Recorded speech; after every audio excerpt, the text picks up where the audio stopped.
मेरी परवरिश एक मसीह परिवार में हुई और मेरे पिताजी पास्टर थे और कई साल तक वो दो चर्च के पास्टर रहे जिनमें से एक में मैं भागी था, टिलिटो ओहायो से शुरू करके फिर डेटन ओहायो में। और जब मैं 7वीं में था तो मेरे पिताजी कॉलेज के प्रेसिडेंट हो गए थे और लोग अक्सर मुझसे पूछते थे कि आपके पिताजी ने आप पर दबाव डाला कि आप सेवकाई में जाए, और मैं हमेशा कहता नहीं, लेकिन उन्होंने मेरा नाम रखा डेविड पॉल जर्मया और मैं इसके बारे में अच्छे से समझ गया था। और जहाँ तक कि मुझे याद है, मैं प्रभु के बारे में जानता था, मैं ईस्टर के बारे में जानता था, सुसमाचार जानता था। और मैं मसीह कॉलेज में गया, सीटरल कॉलेज में गया और वहाँ पर बाइबल का अध्ययन किया और बहुत कुछ जाना, विश्वास के बारे में और वचन के बारे में जाना। और ये दिलचस्प बात है, मैं सेकंड ईयर का स्टूडेंट था डेलस थियोलॉजिकल सेमिनरी में, और तब मैंने सच में इस बात को जाना कि ये पुनरुत्थान तो सच में कितना उलझा हुआ था हमारे विश्वास के लिए।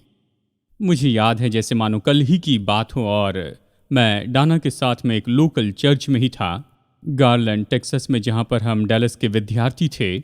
और वो तो उत्सव मनाया करते थे अपने ऋतु में या अपने समय में, से उत्सव मनाते थे। उनके पास ये था जिसे वो कहते हैं फ्रेंडशिप डिनर। और फ्रेंडशिप डिनर तो ऐसी बात है जहाँ पर लोगों को चर्च में न्योता देते हैं कि वो अपने कुछ मित्रों को इस डिनर में लेकर आएँ। पहले बताते थे हम जो विश्वास करते हैं उस पर चर्चा करेंगे, और फिर वो एक वक्ता को बुलाते थे जो इसमें बहुत अच्छे हैं कि वो आएँ, और वो सुसमाचार से प्रचार करते थे और मसीह के महत्व के बारे में वो लोगों को समझाकर बताते। और मैं पहले कभी ऐसी जगह पर नहीं गया था, तो मैंने सोचा मैं जाऊं और कम से कम इसकी कोशिश करूं। और ये तो मुझे और भी लुभावने वाला लगा जब मैंने इस बात को पाया कि मेरे एक पसंदीदा प्रोफेसर डॉक्टर हैन रॉबिन्सन वहाँ पर वक्ता आए थे। तो डॉन और मैं, हम लोग गए फ्रेंडशिप डिनर में, और मैं पूरी तरह तैयार था कि डॉक्टर रॉबिन्सन उठे और सुसमाचार के बारे में बताए कि उसे क्रूस पर केंद्रित रखे, कि कैसे यीशु हमारे लिए मरा, कि कैसे हमारे पापों के लिए दाम चुकाया। मैंने इसकी अपेक्षा की, लेकिन फिर मैं चौंक गया।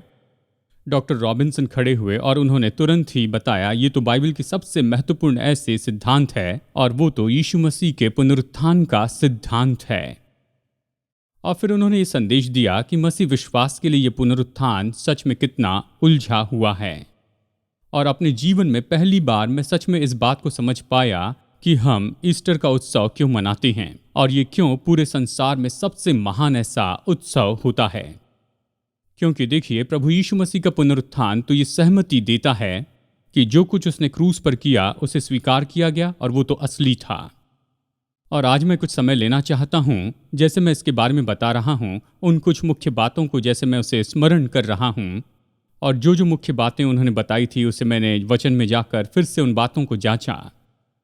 और सच में ईस्टर कितना उलझा हुआ है। मैं आशा करता हूँ कि आप सच में संदेश के लिए अपना दिल खोलिए, और ये ईस्टर आपके लिए पहले से भी ज़्यादा विशेष हो जाएगा। मैं जानता हूँ ये आपके लिए विशेष है क्योंकि आज आप यहाँ पर हैं, अपने परिवार और दोस्तों के साथ आप इसे मना रहे हैं।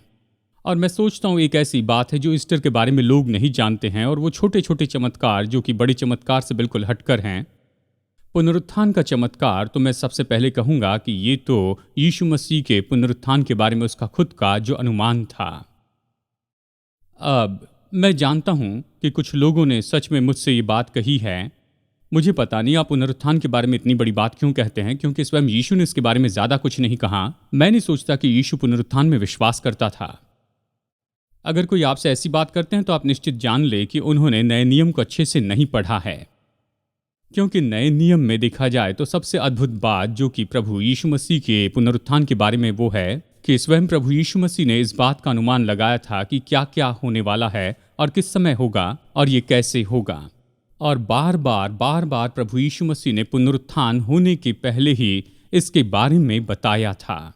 मत्ती अध्याय 16 वचन 21 में हम देखते हैं, यीशु यहाँ पर कह रहा है, और वो ये कहता है, उस समय से यीशु अपने चेलों को बताने लगा, अवश्य है कि मैं यरूशलेम को जाऊं और प्रधान याजकों और शास्त्रियों के हाथ से बहुत दुख उठाऊं और मार डाला जाऊं और तीसरे दिन जी उठूं। और मत्ती के बिल्कुल अगले ही अध्याय में, जहां पर यीशु मसीह का पहाड़ पर रूपांतरण हुआ था, हम इन वचनों को पाते हैं, जब वे पहाड़ से उतर रहे थे तब यीशु ने उन्हें आज्ञा दी, जब तक मनुष्य का पुत्र मरे हुए में से न जी उठे तब तक जो कुछ तुमने देखा है किसी से न कहना। जब वे गलील में थे तो यीशु ने उनसे कहा, मनुष्य का पुत्र मनुष्य के हाथ में पकड़वाया जाएगा, वो उसे मार डालेंगे और वो तीसरे दिन जी उठेगा। और इस पर चेले बहुत उदास हुए।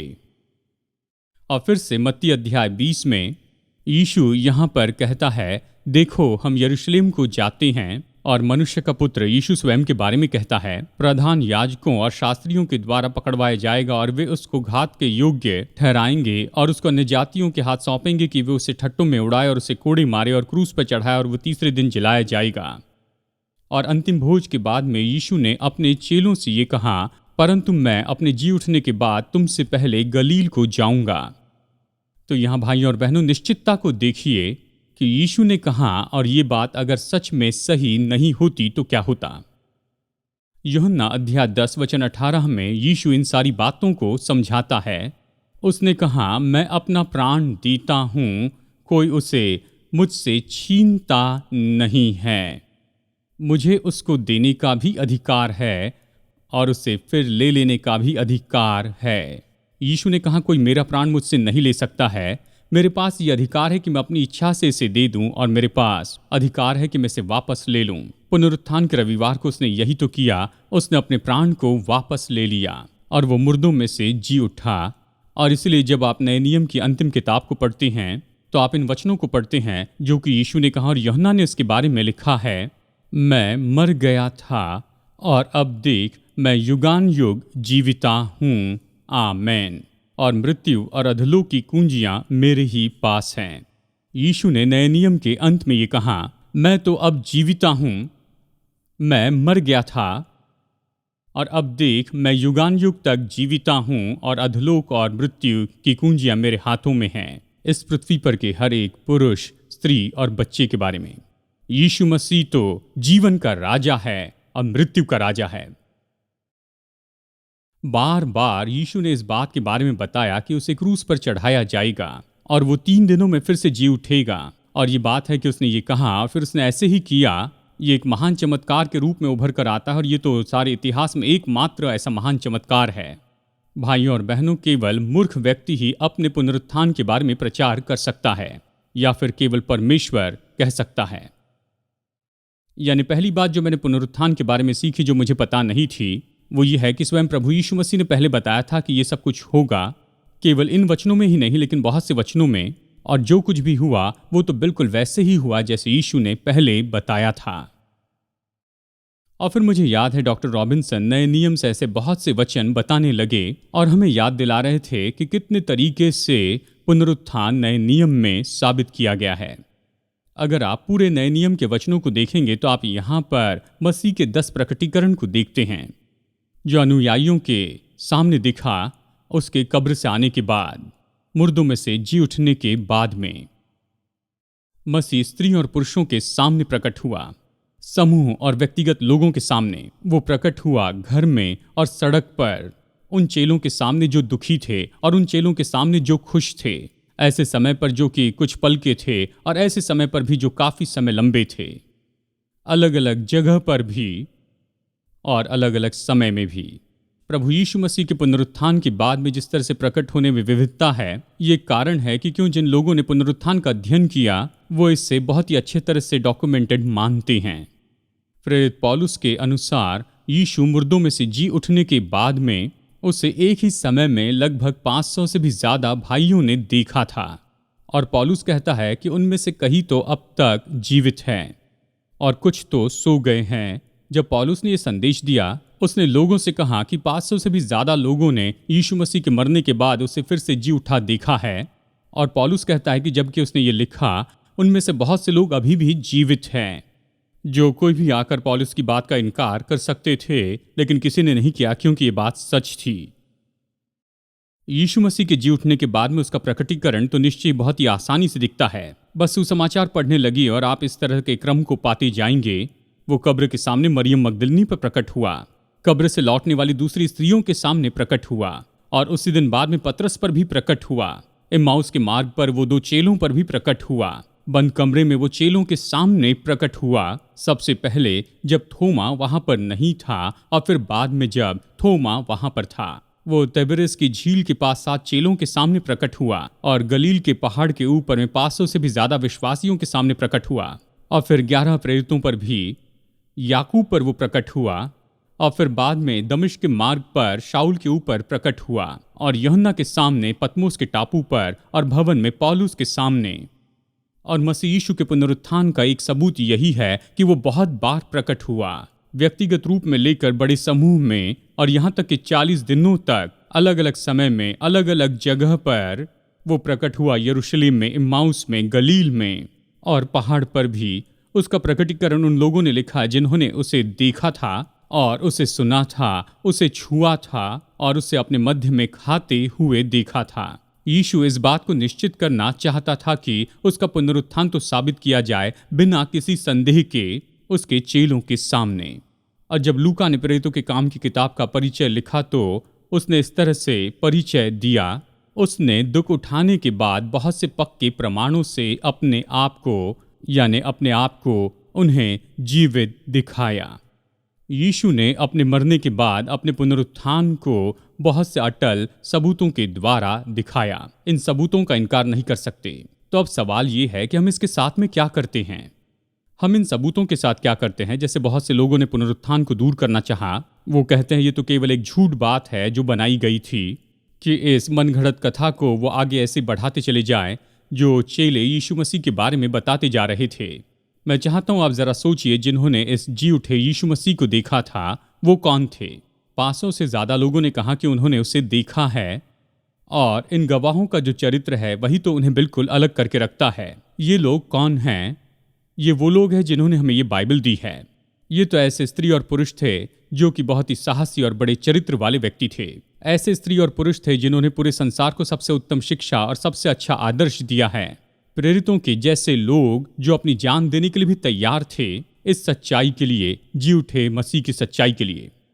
बस कुछ पल के लिए चेलों के बारे में सोचिए। अगर नए नियम की कहानी जानते हैं तो आपको पता है पहले चेलों के पास लिखने के लिए कुछ भी नहीं था। उन्हें बस चेले कहा गया था और ये तो बस उनके लिए एक नाम था, क्योंकि वचन कहता है कि जब यीशु मसीह दुख उठा रहा था और उसे क्रूस पर ले जाया गया, वो क्रूस पर जाता है और देखिए वचन उसके चेलों के बारे में यही तो कहता है। वो सब उसे भूल गए और भाग गए। और सच में क्रूस के पास तो केवल एक ही बाकी था। प्रेरित यूहन्ना यीशु की माता के साथ क्रूस के तले वहां पर खड़ा था और बाइबल कहती वो छिप रहे थे। हमें बाद में बताया गया कि वो तो ऊपरी कोठरी में छिपे हुए थे। वो तो डरपोक हो गए थे, वो तो भयभीत थे। वो जानते थे जो यीशु के साथ में हुआ उनके साथ भी हो सकता है अगर वो वहां से नहीं निकलते हैं तो वो भाग गए और यीशु को दुख उठाने के लिए अकेला छोड़ दिया। आप ये मत कहिए कि प्रेरित तो बहुत ही स्वाभाविक रूप में साहसी लोग थे जो पूरे संसार में सुसमाचार को लेकर गए। वो ऐसे नहीं थे उस शाम तक, नहीं जबकि वो ऊपरी कोठरी में थे। यीशु की मृत्यु के बारे में पूरी तरह से बताया गया। वो तो यीशु की मृत्यु के बारे में दुख प्रकट कर रहे थे, दोषी महसूस कर रहे थे कि उन्होंने उसे पकड़वाया है। और वचन कहता है कि अचानक प्रभु यीशु मसीह उनके मध्य में प्रकट हो गया था। और वचन बहुत ही स्पष्ट बताता है वो दरवाजे से या खिड़की से नहीं आया, अचानक उनके मध्य में आ पहुंचा। ये बताता है कि भविष्य में हमारे साथ में क्या होगा, क्योंकि हमारे पास में यीशु के जैसी देह होगी। यीशु के पुनरुत्थान की देह को कोई दीवार या दरवाजा रोक नहीं पाया। वो तो बस ऐसे ही वहां पहुंच गया।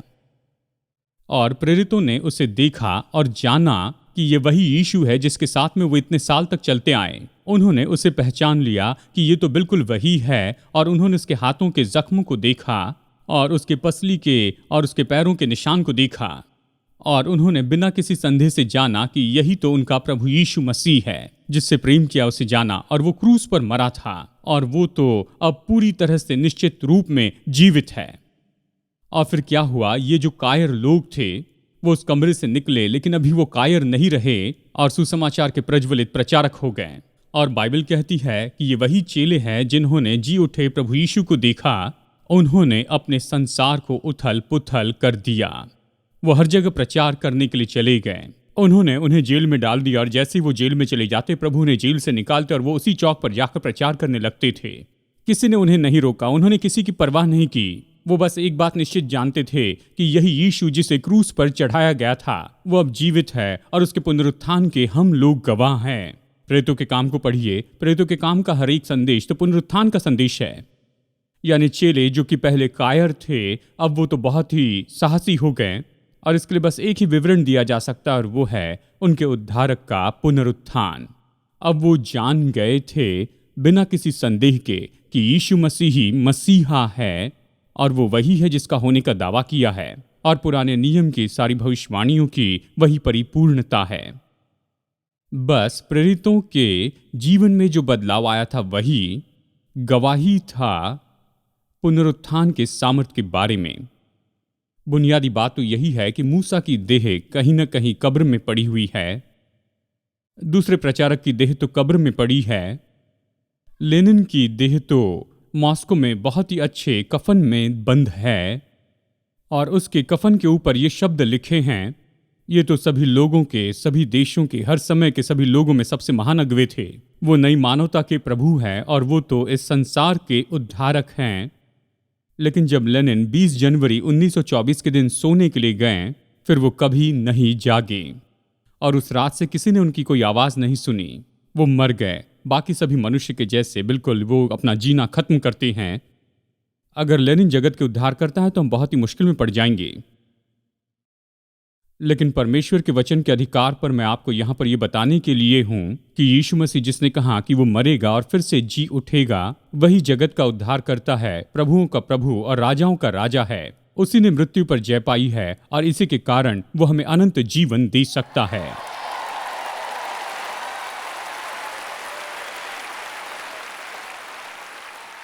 यानी आपके पास अनुमान है हमारे प्रभु के पुनरुत्थान पर, उसके अपने शब्दों में आपके पास में ये सारे सबूत हैं। ये सबूत हैं इन लोगों के जिन्होंने उसे देखा और उनका खुद का जीवन बदल गया।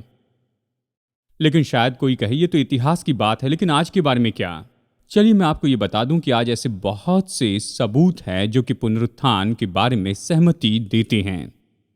मसीह के पुनरुत्थान के सारे सबूत भूतकाल के ही नहीं हैं। मैं सोचता हूं 5 बात तो वर्तमान में सही हैं जो हमें चीख चीख कर पुनरुत्थान के बारे में सबूत देते हैं। सबसे पहले मसीहत के विश्वास के बारे में देखिए।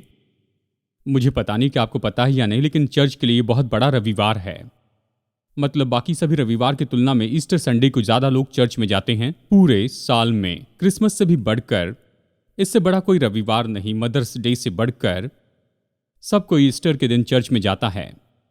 इन सारी बातों को कौन जीवित रखता है? इसे ही तो हम मसीह विश्वास कहते हैं। और मसीह विश्वास तो पुनरुत्थान है, और मसीह विश्वास तो पुनरुत्थान के साथ में जुड़ा हुआ है। पौलुस कहता है अगर मसीह जीवित नहीं हुआ है तो हमारा प्रचार व्यर्थ है और तुम्हारा विश्वास बेकार है, और हमें झूठे गवाह के रूप में देखा जाएगा। पौलुस ये कह रहा है कि अगर कोई पुनरुत्थान नहीं है तो फिर कोई भी मसीहत नहीं है। मैं जानता हूं मसीहत कुछ जगह पर चोट खा रही है तो कुछ जगह पर चीख रही है, लेकिन मैं आपको बताऊं मसीहत तो जीवित है, अच्छी है, और इस संसार में बहुत सी जगह पर ये तो बस बढ़ती जा रही है, बहुगुणित हो रही है, और सच में हजारों और लाखों लोग इसके द्वारा छू लिए जाते हैं मसीहत के संदेश के द्वारा। मसीहत तो इस संसार में सबसे बड़ी आस्था है, और ये परिणाम है प्रभु यीशु मसीह के पुनरुत्थान का। चलिए मसीह चर्च के बारे में आपको बताऊं। उसका पुनरुत्थान जिसके ऊपर में चर्च स्थापित किया गया है, ये तो बस उस कब्र के कुछ मिनट के बाद में प्रचार किया गया जहां यीशु दफनाया गया था। और पहला संदेश जो कि प्रचार किया गया उसके परिणाम में पतरस ने उस संदेश का प्रचार किया और 3000 लोग विश्वास में आए। और एक हफ्ते के बाद में उसने फिर से प्रचार किया और 5000 लोगों ने उद्धार पाया। गौर से सुनिए, उनमें से कोई भी व्यक्ति यीशु की कब्र के पास में आ सकता था, और अगर यीशु की देह वहां पर पाई जाती तो समाज के लिए बड़ी अपमान की बात होती। लेकिन ये वहां पर नहीं था और ना ही अभी है। यीशु मसीह कब्र में नहीं है। मैं आपको यहां पर बताना चाहता हूं कि वो कब्र जहां पर यीशु मसीह को रखा गया, उसके बाद में कोई भी उस कब्र में नहीं रखा गया जब से यीशु मसीह विजय में उससे बाहर आया। और मैं जानता हूं कि मेरा ये जो उद्धारक है वो तो सच में फिर से जी उठा है, और मसीह चर्च। और एक बहुत ही चौंकाने वाला सबूत जो है मसीह चर्च के बारे में है वो है मसीही रविवार। चलिए आपको कहानी बताता हूँ। ये सच्चाई कि आप और मैं रविवार के दिन चर्च में आते हैं, ये पुनरुत्थान का सबूत है। आप पूछेंगे कैसे? याद रखिए, शुरू का चर्च तो ज़्यादातर यहूदी लोगों के द्वारा बना था, और ये बदलाव कि सब्त के दिन की आराधना को रविवार की आराधना बनाएं, ये दर्शाता है कि पृथ्वी को हिला देने वाली ऐसी कुछ बात हुई थी। और ये बात कौन सी थी? ये तो कब्र में से प्रभु यीशु मसीह का फिर से जी उठना था। क्या आप ऐसी कोई और ऐतिहासिक घटना याद कर सकते हैं जो साल भर में 52 हफ्तों तक मनाई जाती है? और इस पूरी घटना के बारे में सबसे व्यवहारिक बात यह है कि यीशु मसीह व्यक्तिगत रूप में बहुत से लोगों पर प्रकट हुआ और उसने उन्हें सहमत किया कि वो जीवित हो गया है। मसीह विश्वास, मसीह चर्च और मसीही रविवार। चलिए मसीह विधियों के बारे में आपको संक्षिप्त में बताऊं। जो लोग इसके बारे में नहीं जानते हैं, आप इसके बारे में कोई गड़बड़ी में नहीं आइए। ये ऐसी विधियां हैं जो हम करते चले जाते हैं हमारे चर्च के रूप में, आराधना और शिक्षा के साथ में। और नए नियम के अनुसार चर्च में जो बातें हैं उनमें से एक है बपतिस्मा और प्रभु भोज। चलिए बपतिस्मा के बारे में देखते हैं। हर हफ्ते कोई ना कोई यहाँ पर हमारे चर्च में डुबकी का बपतिस्मा लेता ही है। वो अपनी गवाही देते हैं। उसके बाद में ऑफिशियल जो पास्टर है वो कहते हैं, मैं आपको बपतिस्मा देता हूँ पिता, पुत्र और पवित्र आत्मा के नाम में। उन्हें पानी में डुबाया जाता है, फिर पानी से निकाला जाता है। और वचन हमें सिखाता है कि जब भी हम ऐसा करते हैं, हम ये दिखाते हैं कि प्रभु यीशु मसीह के साथ में क्या हुआ था, कि वो कब्र में गया और वो कब्र में से विजयी होकर बाहर आया था। और जब विश्वासी बपतिस्मा लेता है तो वो अपनी पहचान तो यहाँ प्रभु यीशु के पुनरुत्थान से करता है। वो कहता है, एक समय में ऐसा था, लेकिन सारी बातें, पुरानी बातें बीत गई और देखो सब कुछ बिल्कुल नया हो गया है। बपतिस्मा तो प्रभु यीशु मसीह के पुनरुत्थान के लिए एक गवाही है और प्रभु भोज ये भी तो एक गवाही है। जैसे आप जानते हैं कि कटोरा प्रभु यीशु मसीह के लहू को दर्शाता है और रोटी प्रभु यीशु मसीह के मांस को दर्शाती है। ये उसकी मृत्यु को याद दिलाता है। जब आप प्रेरित 2 पढ़ते हैं, आप ये पाते हैं कि आपको प्रभु भोज में बड़े आनंद के साथ में जुड़ना चाहिए। जब यीशु मसीह क्रूस पर चढ़ाया गया और वो कब्र में से जीवित होकर बाहर आया, तो ये अंत नहीं था, ये तो शुरुआत थी। ये तो उन सभी लोगों के लिए आशा का कारण था जो मृत्यु से डरते थे, क्योंकि उनका अगवा तो अब मृत्यु की क्रिया से बाहर आ चुका है। वो कब्र से बाहर आया और उसने अपना पैर शैतान की गर्दन पर रखकर ये कहा, मैंने मृत्यु के ऊपर में विजय प्राप्त की है और मैंने इसे किया इसके कारण तुम जो मुझ पर भरोसा करते हो, तुम भी ये कर सकते हो। हम उत्सव मनाते हैं प्रभु यीशु मसीह के मारे जाने, गाड़े जाने और पुनरुत्थान का, क्योंकि ये एकमात्र आशा है जो हमारे पास यीशु के अनुयायी के रूप में है। अंतिम लेकिन सबसे छोटा नहीं, ये तो मेरे लिए सारी बातों में से सबसे बढ़कर बात है, और वो तो आज के लोगों का बदला हुआ जीवन है। हम जानते हैं कि पुनरुत्थान सच्चा है, क्योंकि हम देखते हैं कि यीशु मसीह ने हमारे जीवन में क्या किया है। जैसे मानो हम में से बहुत से लोगों ने अपना पुनरुत्थान पाया है। हम मरे हुए थे, हम खोए हुए थे, और फिर प्रभु यीशु मसीह आया और उसने हमें नया जीवन दिया है। मैं जानता हूं कि आज उद्धारक तो जीवित है, क्योंकि वो मेरे दिल में रहता है। और मैंने गवाही में देखा है कि क्या होता है जब लोग अपना जीवन प्रभु यीशु को देते हैं। वो उन्हें पूरी तरह से नया व्यक्ति बनाता है, भीतर से लेकर बाहर तक। और यीशु मसीह के पुनरुत्थान की सुबह 2 स्त्रियां कब्र पर गई। जैसे आप जानते हैं कि यीशु की कब्र में जाए और इसके बजाय कि वहां पर उसकी देह देखे, उन्होंने कब्र में 2 स्वर्गदूतों को देखा। और स्वर्गदूत ने उन 2 स्त्रियों से कहा कि तुम जो जीवित है उसे मुर्दों में क्यों ढूंढ रहे हो? वो यहां पर नहीं है, वो जीवित हो गया है। और आज कब्र के पास आई हुई उन स्त्रियों के जैसे अगर हम सावधान नहीं हैं, तो हम उस जीवित को केवल मुर्दों में ढूंढते जाएंगे। हम कोशिश करेंगे कि शांति, आशा और क्षमा को पाए, यीशु के अनुयायी होने के बावजूद भी गलत संसार में से ढूंढेंगे। ये उस संसार में नहीं है, क्योंकि वो उस संसार में नहीं है।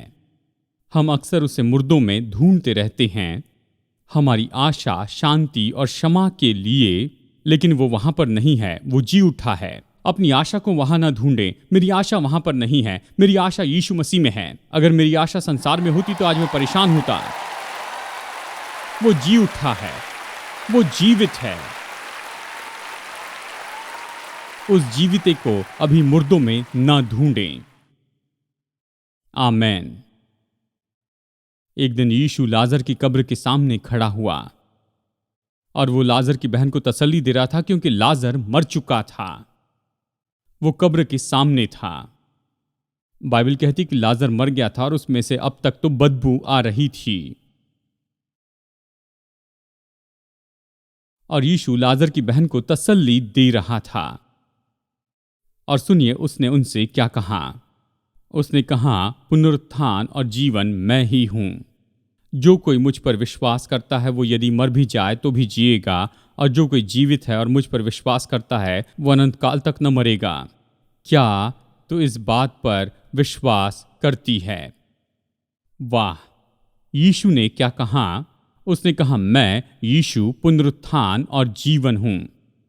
यदि तुम मुझ पर विश्वास करते हो, चाहे तुम मर भी जाओ तो जीवित रहोगे। दुगनी बात लगती है। उसका मतलब क्या है? मरने के दो अर्थ होते हैं, मृत्यु के दो अर्थ होते हैं। मृत्यु का मतलब है अलग किया जाना, यानी शारीरिक रूप में मृत्यु का पहला मतलब है कि आपका प्राण आपके शरीर को छोड़कर निकल जाता है। मरने पर आपका प्राण आपके शरीर को छोड़ देता है। शरीर तो वहीं पर छूट गया और आप वहां पर नहीं हैं, क्योंकि आप असली में एक आत्मा हैं। नया नियम कहता है कि एक विश्वासी के लिए जब वो मरता है, यानी वो शरीर में नहीं लेकिन प्रभु के सामने है। यानी मृत्यु तो सबसे पहले शारीरिक है। जब हम शारीरिक रूप में मरते हैं, हमारा प्राण शरीर से अलग किया जाता है। लेकिन बाइबल कहती है एक दूसरी तरह की मृत्यु है, और ऐसी मृत्यु है जिससे आप बिल्कुल चूकना नहीं चाहते हैं। दूसरी मृत्यु तो यह है कि आपका प्राण परमेश्वर से अलग होता है हमेशा के लिए। अब चलिए इस वचन को हम वापस पढ़ते हैं। यीशु ने कहा कि पुनरुत्थान और जीवन मैं ही हूं।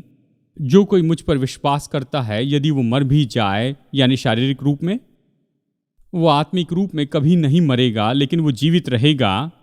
और जो कोई जीवित है और मुझ पर विश्वास करता है वो अनंत काल तक न मरेगा, परमेश्वर से कभी अलग नहीं होगा। और फिर यीशु ने उससे ये कहा, क्या तुम ये विश्वास करती हो? मैं आपसे यही पूछना चाहता हूं, क्या आप ये विश्वास करते हैं? ये महसूसीकरण के बारे में नहीं है, ये भावना के बारे में नहीं है, ये ठान लेने के बारे में है कि मैं उस पर विश्वास करूंगा।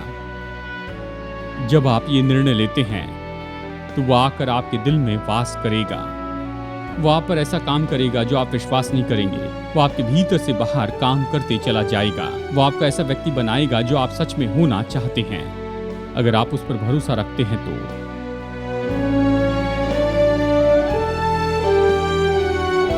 आज का ये संदेश टर्निंग पॉइंट पर देखने के लिए धन्यवाद। मैं आशा करता हूं कि प्रभु वचन से आपने प्रोत्साहन पाई है और आपने ये भी अधिक जाना है कि हमारे प्रेमी परमेश्वर के साथ में संबंध रखना सच में क्या है। अगर आप उसके साथ व्यक्तिगत संबंध नहीं रखते हैं और इसे शुरू करना चाहते हैं तो आज आप ये कर सकते हैं। आपको परमेश्वर का मुफ्त का उद्धार का वरदान पाने के लिए यही करना है कि आप अपने पापों से पश्चाताप करें और प्रभु यीशु मसीह को उद्धारक और प्रभु के रूप में स्वीकार करें। अगर आपने विश्वास का ये कदम आज उठाया है तो मैं आपको उत्साहित करता हूं कि आप विश्वास योग्य सेवकाई या फिर लोकल चर्च से जुड़िए और किसी व्यक्ति को जानने दीजिए आपके निर्णय के बारे में। मेरी प्रार्थना है कि आप अपने इस नए विश्वास में निरंतर बढ़ते चले जाएं। प्रभु आपका आशीष दे। फिर मुलाकात होगी यहाँ पर टर्निंग पॉइंट में।